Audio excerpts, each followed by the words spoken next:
thanks everybody for joining us today. This is our, what is this, second or third monthly community night. Really appreciate everybody being here. The more and more people that we can connect with, the more and more we can share this information, the happier of a world we get to live in, the more pleasurable of a world we get to live in. So thank you so much for being here, and thanks for everybody that brought somebody. So tonight we are going to talk about how to take something that we experience as painful or uncomfortable that we don't like, and actually turn it into an experience that we do like. And there is a lot of misconceptions that we have about pain in our society.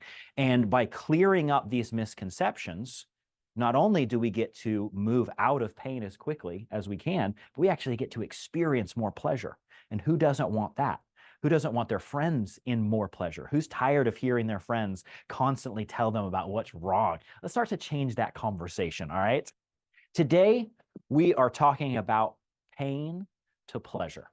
I'm Dr. Tad at Organic Living Chiropractic. I am a chiropractor, but I'm also a certified addictionologist, which is kind of a weird thing, but you're going to start to understand a little bit about why that's so important and how that ties into the pain and pleasure pathway. So today we really want to get to how are we making ourselves victims in our own lives, in our own bodies, and in our own minds, and how can we turn that over so that we get to be the hero of all of those? The number one thing that every single person on the planet has in common, the thing that we all share, it is completely universal, is every single one of us wants to have some sort of control over the pain that we experience, ideally move out of it quickly, and we would all like to move towards pleasure and experiencing things that we like and that we enjoy more often. One of the first things that we have to recognize about moving from pain to pleasure is that pain and pleasure are not external circumstances. They're actually something that's created inside of us, okay? If we change our body, then we change our experience, regardless of our circumstances. And the opposite is true. If we change our experiences, we change our body. So we have two different ways that we can go about turning pain into pleasure, and that's by changing our experience or changing our body, because they are one and the same. And the biggest thing that gets in the way of us turning pain into pleasure is confusing our experience for our circumstances. Confusing our experience, what we're actually experiencing, with what's going on around us. We far too often wait. I'm not going to create the experience of pleasure until I get this new job, or until I get this new relationship, or until I change this about myself, or I change this about my life, or I change this about my body, and then maybe I'll give myself permission to change my experience. This is what we do. This is how we get in our own way. We confuse experience for circumstances and situations. So it is the body that creates all of these, okay? The highest pleasure, we can experience immense pleasure in the darkest of circumstances. And we can experience extreme pain in the best of circumstances. We are that skilled. Isn't that great? But which one are we going to choose? So if you're a member of Organic Living Chiropractic, you have heard this before, okay? The shape, position, tension, and tone of your spine is directly related to the shape, position, tension, and tone of your life. Why is that? It's because our experience is something that's created inside of us. It's not something that happens from the outside. It is an inside-out thing. And so if our bodies are distorted, if the closest structure, the spine, to our nervous system is distorted, we will not only have distorted experiences of life, but we'll also have distorted experiences of ourselves. So if our nervous system, if our body is distorted, we will have distorted experiences and expressions of both life and ourselves. So here's the question. In your life, who checks your spine? Who makes sure on a regular basis that there is not any distortions making it hard for you to change your experience? A few of people are pointing to me in the room. Yes, awesome. There's actually a couple other chiropractors in this room, and they'll tell you the same thing. It's very important to make sure on a regular basis that our spine and nervous system is as clear and coherent as possible, because it's only with a clear, coherent nervous system and body that you can reach your ultimate potential to turn uncomfortable into comfortable, regardless of the circumstances. Pain and pleasure are extremely linked, so much so that we actually can't pull these two apart. They are very dependent on each other, okay? Not in the way that many of us are afraid of, which is, oh no, if I have more pleasure, does that mean I'm going to get more pain? But they are linked, okay? And you can experience pleasure and pain simultaneously. One of the ways that they're linked is both of them are very necessary. Okay, we can't get rid of pain because pain's very important. But what we can do is we can enhance pleasure while we experience pain, which makes it so much easier to deal with. So there is no such thing as not feeling. We just can't not feel pain, right? We have to feel. Feeling's a part of life. But guess what? We have a lot of influence on what we feel, and more importantly than that, the way that we feel. One of the main misconceptions about both pain and pleasure is neither pain nor pleasure are actually feelings. You can't feel pain. You can't feel pleasure. Both pain and pleasure are ways of feeling. They are ways of interpreting sensation.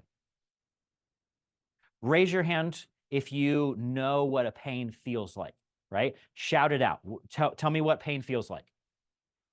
Ouch. Okay, that's a thought. That means you don't like it. What does pain feel like? They're sharp. What else? Burning. What else? Stabbing. What else? Crushing, aching, right? There's all of these different sensations, right? And they all are considered pain because pain's not a sensation, and neither is pleasure. So the way of experiencing pleasure, the mode, the lens of pleasure is called a hedonic gloss. When our bodies are in pleasure mode, the information that's coming in gets glossed over by the brain with pleasure. And it goes, oh, this information, I like this. This is good. I think I'm going to go for more of this. But it's not a sensation. And this is the hard part, because we're like, well, I want to feel good. And then, you know, if you come into my office, I'm always asking you, well, what does good feel like? Right? And there's a multitude of different sensations. So when we're talking about pain, when we're talking about pleasure, we have to be very careful to not look for a sensation, because this is a way of experiencing sensation. Okay? Well-being, happiness is a continuous experience of ourself and our life through the pleasure mode of our brain and our body, regardless of circumstances. Pleasure is not tied to any particular sensation, but it's a way of experiencing this sensation.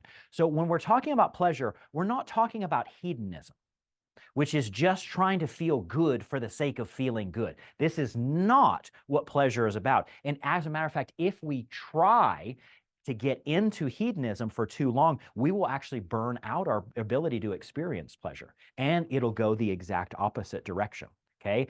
Pleasure is an actual function of our body, and we want to increase the function of our body, and one of the best ways to do that is to train our body into experiencing ourselves and life through the pleasure pathways.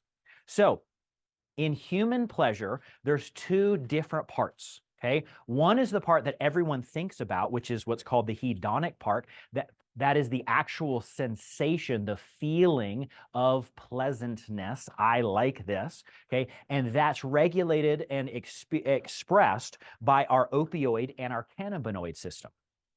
Okay, we experience these chemicals, which a lot of people will find in plant medicine, right? Not because we're meant to do drugs, but because our body is meant to create these inside ourselves. Okay, and I'm going to ruffle a few feathers here. The more that we stimulate our opioid and our cannabinoid system from the outside, the more we throw off our body's ability to experience it from the inside on our own. Okay? We don't get to experience pleasure without a cost. And if we're pushing ourselves into pleasure synthetically, the cost is it makes it harder for us to feel pleasure in the future. Now, there's times and place for plant medicine. I'm not knocking it, but what I'm saying is every time you do it, you're going to rob Peter to pay Paul. The second part of pleasure, especially in humans, is called eudonic pleasure. Eudonic pleasure is experienced and expressed by our dopamine and our serotonin system. Eudonic pleasure is the story. It's the meaning of the sensation that you have. Meaning is incredibly important for being able to activate and sustain the pleasure systems. You can have a positive sensation that comes up from the body, positive hedonic sensation. But if you have a negative meaning associated with that, you'll turn it off. Not only will you turn it off, you could actually experience it as pain. So we have to be very aware that the meaning, the stories that we give about ourselves and about life and about our experiences have a major impact not only on how we feel in the moment, but also how we're going to feel in the future. Story is incredibly important and one of the best tools that we have to strengthen the pleasure systems of our body. It's also one of the greatest tools to destroy it. So, chronic pain actually changes our brain. The more we experience life through our pain pathways, the more our brain starts to change so that we get more of those experiences. Okay, but guess what? Our brain is also changed by pleasure. The more and more we train ourselves to experience ourselves and life through the pleasure pathways, the better at it we get. And it's not that we will have no pain, but the pain that we experience will be much easier to be with and deal with and learn from and grow from because we'll also experience it simultaneously with pleasure. So, what's the big takeaway so far? What's the big thing that we need to recognize and learn? Okay, we have to train our brain. If we are not training our brain for pleasure, guess what? Pain is going to train you. Pain has a very important survival value. It teaches us what not to do. It teaches us what's destructive and what can tear us down. Survival is actually way more important than thriving. Fear to the body is more important than love because it will keep us alive. Now, that's great in a survival circumstance, but for most of us, the amount of times that we actually need those pain pathways, those survival pathways, are very, very few, far in between. So if we're not choosing pleasure, guess what? Pain is going to choose us. So we talked about the purpose of pain, right? Is to keep us alive. It's about to tell us what not to do. What's the purpose of pleasure? Anybody? To make sure that we propagate the species, to make sure that we move towards what is good for us, to make sure that we're moving towards what is good for our community, what's good for our species, okay? How many of you would like to go through life mostly being motivated by what you don't want? How many of you would like to go through life being guided into what's right for you because it feels good? Rah, just about every hand in this room. That is a potential that we all have, but we have to train our brain for it. The purpose of pleasure is actually evolution. The purpose of pleasure is growth. The purpose of pleasure is healing. When we are in the pain pathways, because it's about survival, healing and the parts of our body that push us into healing and to growth, they actually get turned down. They get muted.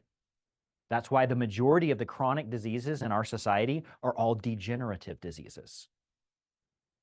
The purpose of pleasure, and when we experience pleasure, it actually turns on the healing pathways. It turns on the growth functions of our body. It turns on our adaptive capacities. It helps us to become more and better from our experiences, whereas pain just locks us into just don't die, just don't die, just stay the same, just stay the same.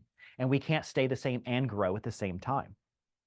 So the purpose of pleasure is not just for the betterment of yourself. It's actually for the betterment of the community. Now, pleasure actually has 3 steps to its full cycle. And if we go through the entire pleasure cycle, at the end of it, our brain starts to grow and reorient so that more pleasure is able to be experienced in the future. But if we do not go through fully each one of these steps, guess what? Our brain grows so that we experience less pleasure in the future and more pain. Because the brain's like, hey, if you're not going to go all the way through it, I'm just going to make sure that you're motivated. And what motivates us better than pain? I can't think of anything else. I would rather be inspired by pleasure. So the first step in the pleasure cycle is actually wanting. Desire, wanting is very, very important to activate us, to move us into the next phase, which is once you get what you want, it's the actual liking. Now, the liking phase is what everybody really focuses on, right? That's whenever we consider pleasure. But that's actually the second step in this cycle. And the very final step in this cycle is learning. This is the challenge with addictions and especially substances, okay? There's lots of wanting there, okay? There's actually, towards the end, there's even minimal liking, but there's no learning. The pleasure that we experience, we did not learn from. We did not grow from. We are not better off because of it. We did not better our community because of it. And life loves efficiency, and it punishes inefficiency. So if we're trying to move into pleasure only for our own gratification, life is like, I'm not going to keep you around. I'm going to turn off your ability to experience pleasure. I'm going to turn off your ability to heal and to grow because we don't want more of you around. You're not good for everything else. Okay? So, hedonic reactions. The pleasure centers of our body are far too linked to survival for them to just be an experience that we like for our own selves. So there's actually 2 types of liking. Those are wanting, there's the liking, and then the learning. The 2 types of liking in our system, again, they both produce opioids and cannabinoids in our body. Okay, one is the cessation of pain. If we get into pain, and then by contrast, we stop the pain, we get a boost of opioids. Isn't that nice? Yay! The second type is the actual sensation of pleasure. Actually feeling good is also based on opioids and cannabinoids. And when we feel good, we're like, oh man, this blankie right here, it feels so good. We're actually giving ourselves opioids and cannabinoids. Isn't that cool? However, in our society, most of the focus goes into stopping the pain. Stopping the pain chemically, stopping the pain socially, stopping the pain in our environment. All it's about is stopping the pain. Now, our opioids and our cannabinoids are extremely important for well-being, and they're necessary for happiness. But stopping the pain is not enough for us to actually get into pleasure. It's not enough for us to actually get into happiness, to health, and to well-being. So if our goal is only to stop pain, we are only going to stay in the survival centers. Okay, we're not going to actually get into the growth, into the evolution, into the healing. So what do we need to do? Say it all together. Train our brain. That's right. If we're not actually choosing full pleasure, well, guess what? Pain's going to choose us.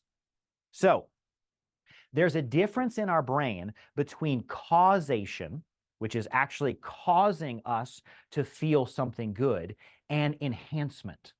Okay. Enhancement is when we feel good, and certain parts of our brain play into that so that we get to feel even more good. Okay. The actual liking portions of our brain are deep in our brainstem, and we have limited control over this. But what we have a lot of control over is the enhancement portions of our brain. So what we need to take from this is that stopping and savoring every tiny morsel of what you like, of what feels good, is very necessary for growing and building a brain in the future that will allow you to experience more pleasure and will allow you to move through pain faster. So we have to practice this. Just like strengthening a muscle, okay, we can grow certain portions of our brain to be stronger. This is called neuroplasticity. Okay. And again, the eudaimonic pleasure, the stories that we have, they are majorly linked to the enhancement portions of our brain. Okay. So for the nerds in here, like myself, there's only two parts of the brain that actually produce the liking sensation. Okay. Now, everywhere in our brain is in a sense, a democracy. It all works together. Every part of us gets a vote. Okay. But there's two portions that produce the liking sensation. Not only do they produce liking, but if things don't go well, these same parts of our brain will produce dread and disgust. Same parts of our brain, same neurochemistry. If both of these two parts of the brain say, yes, I like this, then we have the ability to enhance that liking. Okay, we can play into that. But if one part of our brain says, I like this, and another part says, I don't like this, this is disgusting, this is something that we need to avoid, we will not get that experience. Okay.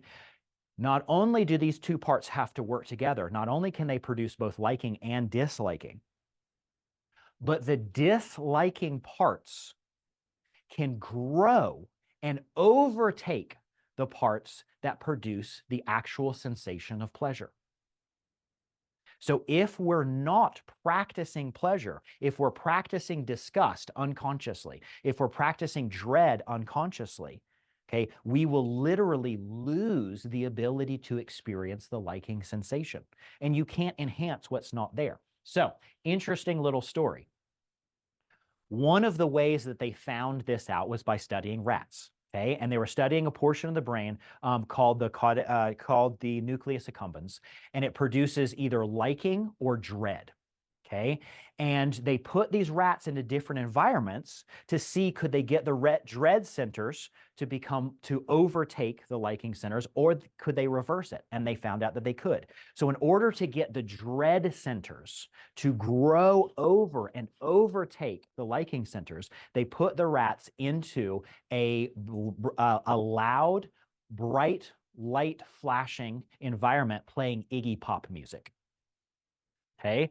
And in order to get the liking centers of the brain to overgrow and take over the dread centers, they put the rats into a comfortable, calm, relaxed, social home environment. What do we need to take from this? What's the big takeaway? Everybody say it together. Don't listen to Iggy Pop music with bright flashing lights, especially if you're a rat. Now we get into my specialty, okay?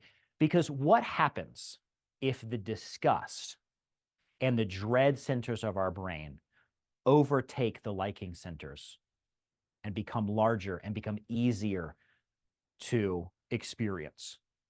When that happens, what's the best that we can get, right? It's not pleasure. It's just not pain, right? And this is really what an addiction is. It's self-medicating. If we can't feel good, right? Well, the next best thing is just to not feel bad. And that's where all of our focus goes to. So the definition of addiction is the continued use of any mood-altering substance or behavior despite negative consequences. Now, is a mood a particular feeling? Is it a sensation, or is it a way of experiencing sensation?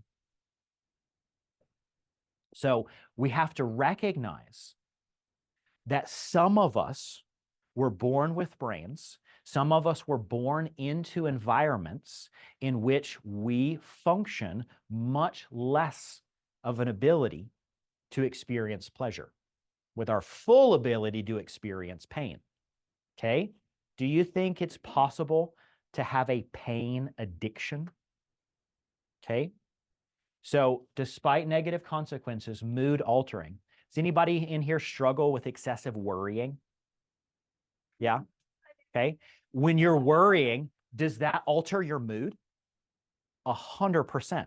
Okay. Are there negative consequences? Do you know that you're not supposed to be, this is not good for you? Yes. But do you continue to do it anyway? Okay. Pain addiction is much more common than we would like to really admit. Okay. Anybody heard of PTSD? Okay. This is the sad part. Whenever someone's brain has grown into the function where the only way that they can experience those opioids and those cannabinoids, which are very important for health and well-being, the only way that they can experience them is by getting out of pain, what will we do? Unconsciously, we will get into circumstances and situations and ruminate to get into the pain so that we can get out of it. Okay, when they've studied people with PTSD, what they found is that when they're presented with something that triggers their horrific traumatic pain experience, their body actually goes through an analgesic response. Analgesic means pain numbing based on the opioid system. So anxiety, worry, PTSD, these are all types of pain addictions. Okay, these are all endogenous opioid addictions, where the only way that we can experience something slightly good is just by turning off something bad. Okay, how many of us struggle with self-sabotage? Ooh, unconsciously putting ourselves into situations and experiences that are painful. Okay, so some of us have got to acknowledge, yeah, I might fall a little bit into this pain addiction category. And remember, addiction's as a spectrum, right? Some of us struggle with it more than others, but it's all something that we can relate to. Okay, there's not only a pain addiction, okay, which is the inability to really feel the liking, the pleasant sensations, but there's also pleasure avoidance. Pleasure avoidance, you could think of as an addiction to fear. And what are we fearing? We're actually fearing wanting. We're fearing our own desires, because what if that doesn't happen? What if I get disappointed? What if I get it and then it gets taken away from me? Okay, so what does this look like? Well, this would look like depression. This would look like anhedonia, the inability to experience pleasure. This would look like apathy. Okay, this would look like low self-esteem.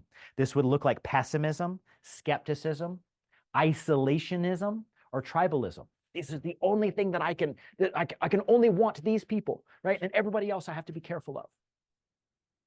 This is literally a fear addiction, or not fully allowing ourselves to actually get into wanting or desire. So what do we need to take away from this? Train our brain, because if we don't choose pleasure, pain is going to end up choosing us. Okay, so here is the ultimate goal. Here's your test right here and right now to see where you are on the spectrum between pain and pleasure. Can you, all on your own, regardless of what's going on around you, feel good within yourself, about life, without any outside influences? Could you sit here and actually experience bliss, experience love, experience joy, experience peace, experience ecstasy? You have that capacity. Your body can create all of that chemistry. You have the ability to do this. But how many of us are training ourselves to get better at this? Now, let's have the experiential portion of this. So everybody, I want you to take a moment and I want you to identify something within yourself, something within your body, something around you that you can feel that you would like to change. Okay, find it. Really pay attention to it. It could be physical, my knee hurts. It could be mental, worry, anxiety. It could be emotional, sadness, anger. It could be spiritual, purposeless, shame. Okay, anything that you would like to change. Okay, does everybody have something? Have a whole list. Exactly. Now, when you've chosen something that you would like to change, okay, raise your hands if it's a negative, if it's something that you don't like. Okay, just about every hand in this room. Raise your hand if it's something you do like. Oh, couple people. Yeah, awesome. That's amazing. Okay, how many of you never even thought of changing something you do like? Didn't even pop into our heads, right? This is our brain's capacity. When we're locked into a negative, our window of what we think is possible shrinks. Okay, you could change a positive sensation. And I know a lot of people are like, well, why would you change a positive sensation? Well, why don't you change it for more? Why don't you change it for better? Why don't you change it for bigger? Right? But how many of us actually fall into that category of pleasure avoidance? And we're like, oh, no, I can't want that. That's not even a thing, right? All right. So the first step in this pleasure skill is to, number one, you have to be honest. Okay. You've heard this if you're a patient of organic living chiropractic. You have to feel it to heal it. And what do we do most often in order to avoid feeling? We think about it. We give it a story. We give it a rhyme. We give it a reason. So right now, what I want you to do is I want you to actually feel that sensation. Okay. Where do you feel it? I know everyone that's my patient is rolling their eyes right now. How often do I come up to you? Well, where do you feel that? Right? What's the size of it? What's the shape of it? Use your fingertips. Draw it on your body. Access your brain in different capacities. Not only you feel it in your body, but use your fingers. Feed your brain more information about what you're looking to change. The size of it, the shape of it. Okay, at the very center of it, is there any kind of movement? Is there a vibration? Is there a pulsation? Does it ebb and flow? Does the intensity decrease or increase? Is there any sort of fluctuation? Can you view this sensation through the lens of movement? Okay, if it were a texture, what texture would it be? If it were a color, would it be a bright color or a dark color? Would it be vibrant or muted? Would it be bleh, or would it be neon? Okay, really tune into the actual sensation. from as many different ways as you can. And we're all going to experience this differently. Some of us are going to be more drawn to color. Some of us are going to be more drawn to movement. Some of us are going to be more drawn to size and shape and texture. That's okay. Whatever is easiest for you to connect with, stay there. Okay? The next pleasure skill is acceptance. Okay? If we are trying to change it, do you think we're moving towards pleasure, or are we just trying to move away from pain? Okay? We have to accept it, because every sensation that we have is energy and information. And that energy and information can be used for anything that you choose. But you have to accept it as it is. You have to know where you're starting on your map in order to plot a course to where you want to go. So what is this pain? Because remember, pain or pleasure has a survival value. It's very important for life. What is it here to tell you? What's the meaning that you're giving it? What meaning could it have?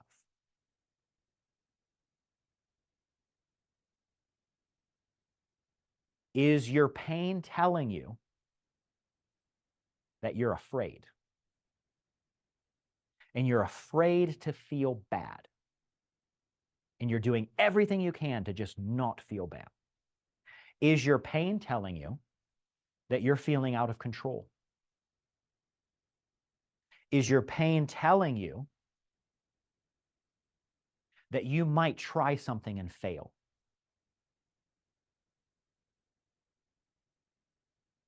Is your pain telling you that who you're trying to be is not working anymore?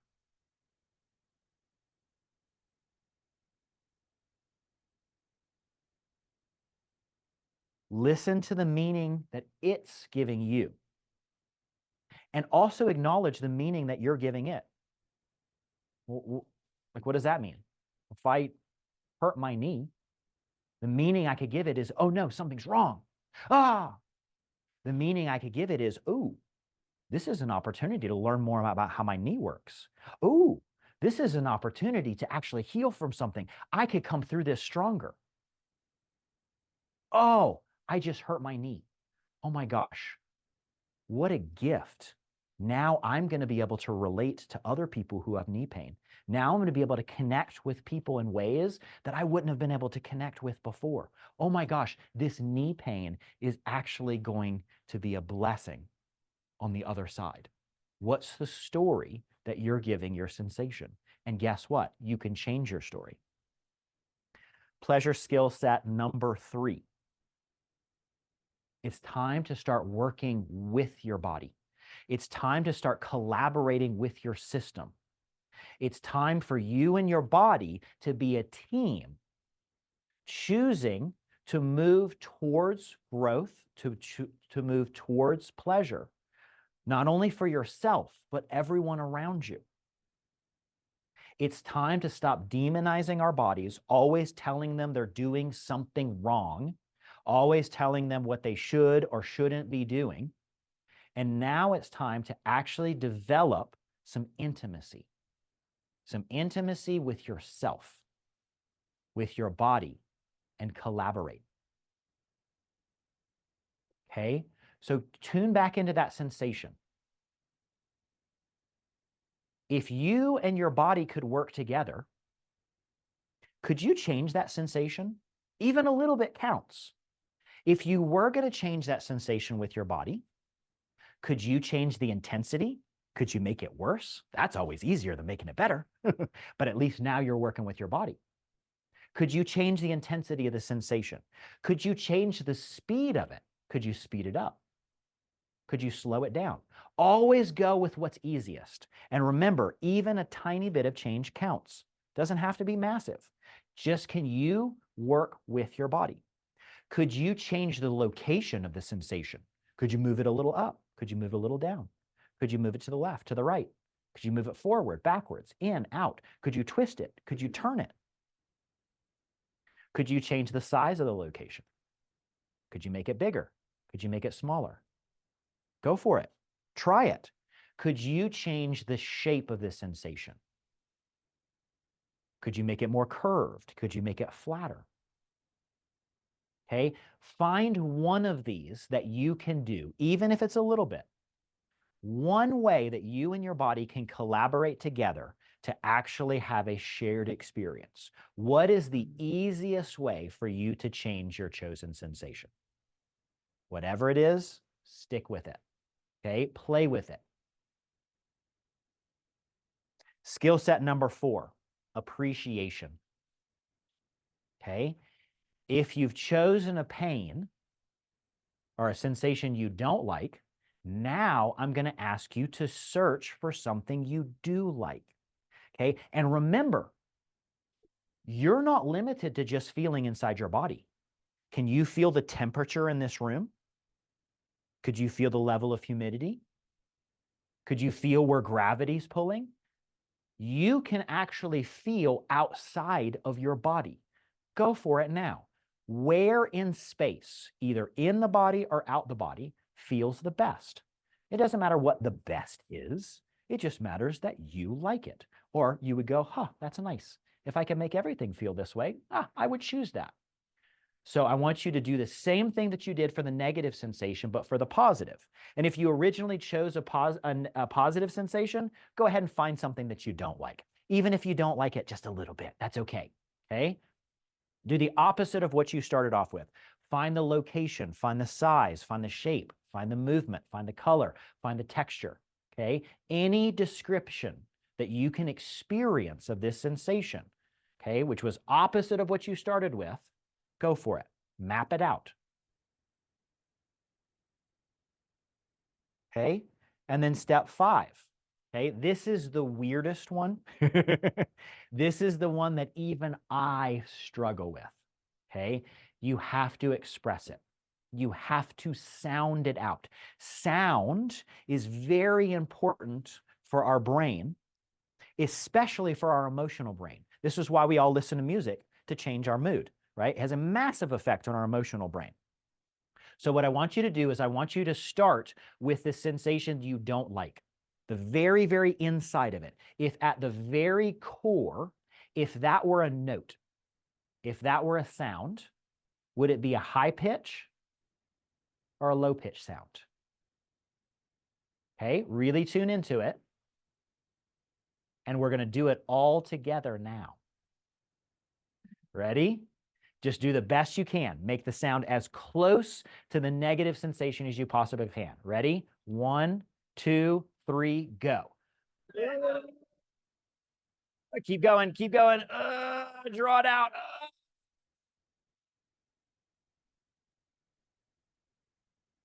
Good. Okay. Now go to the outer rim, the very, very outside of the negative sensation.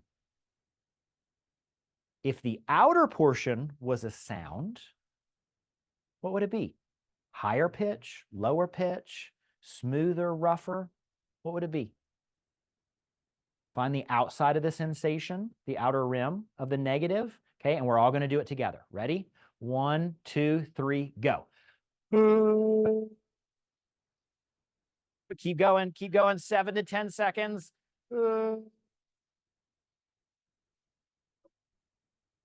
Okay, now go to the positive sensation. What do you like? The very, very epicenter, the very center of the positive sensation, whether it's inside the body, whether it's somewhere out around. If that were a note, if that were a sound,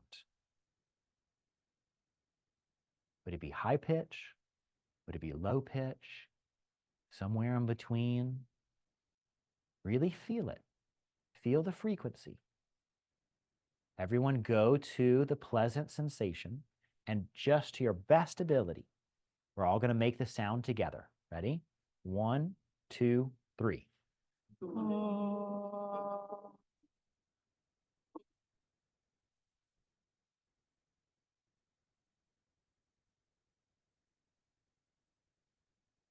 Beautiful.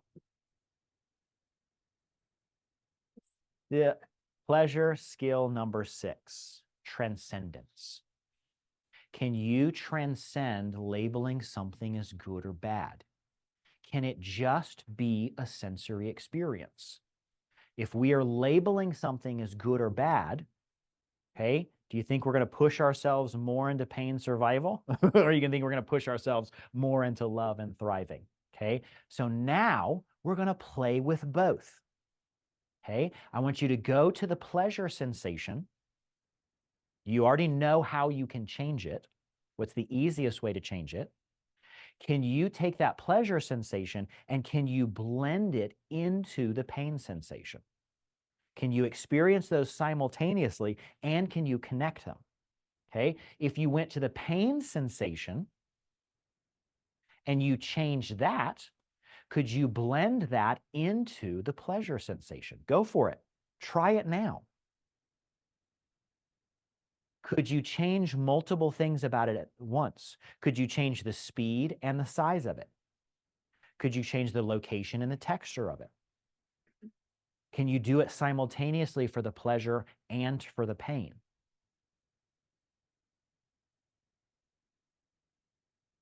One of the challenging parts, especially at this step, you start to recognize that that original sensation that you had is kind of hard to feel. Kind of not so bad anymore. Balanced out. That's right. Okay.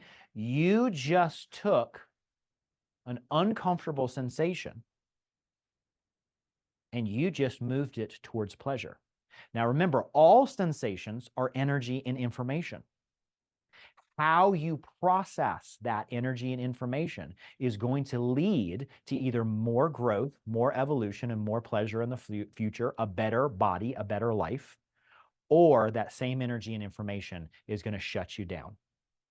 It's going to lock you in. It's going to degrade the body. It's going to degrade your experience. It's going to degrade your life. It's just fuel. That's all it is. You get to choose how you use it. How's everybody feeling right now? Relaxed? Anybody else? Relaxed and confused. Confusion is actually a feeling, is a sensation. You can do that. Okay? Can you feel the pleasure of you? Can you feel the pleasure of being in a body?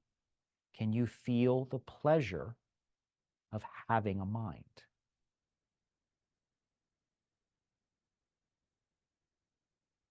Right now, close your eyes.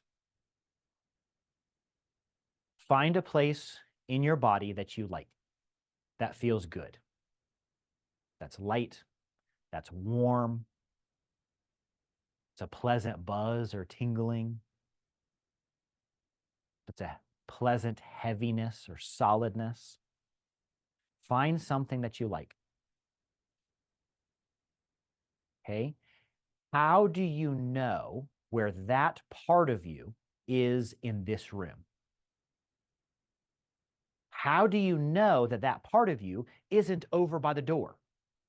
If I was going to ask you to point to it, every single one of you would be able to point straight to it. Nobody would be pointing at the door. Okay? You feel this. You feel you. However you feel it is unique to you. But you know exactly where that part of you is because you feel it. But what is it that you're feeling? What you're feeling, what you're experiencing is your you-ness. That's the sensation of you. Now, the next step, once you really get a good sense of it, once you can describe it in intimate detail, is to practice feeling it on a regular basis. Get to know it. Love it. Because that is the pleasure of you. And speaking of pleasure, it has been a pleasure to spend this time with you. I hope that you'll share this information because it's vital for all of us to be able to have this experience, to have the skill set of turning pain into pleasure.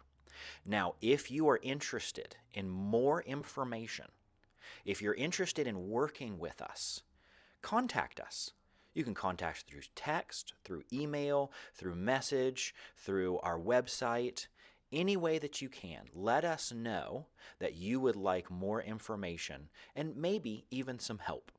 If that's the case, here's our contact information. If in your communication you use the word ouch when you decide to work with us, we'll give you a 50% discount on your examination and your first session. Thank you so much for joining us, and please share this information far and wide. We all need to live in a world where people know how to turn pain all the way into pleasure.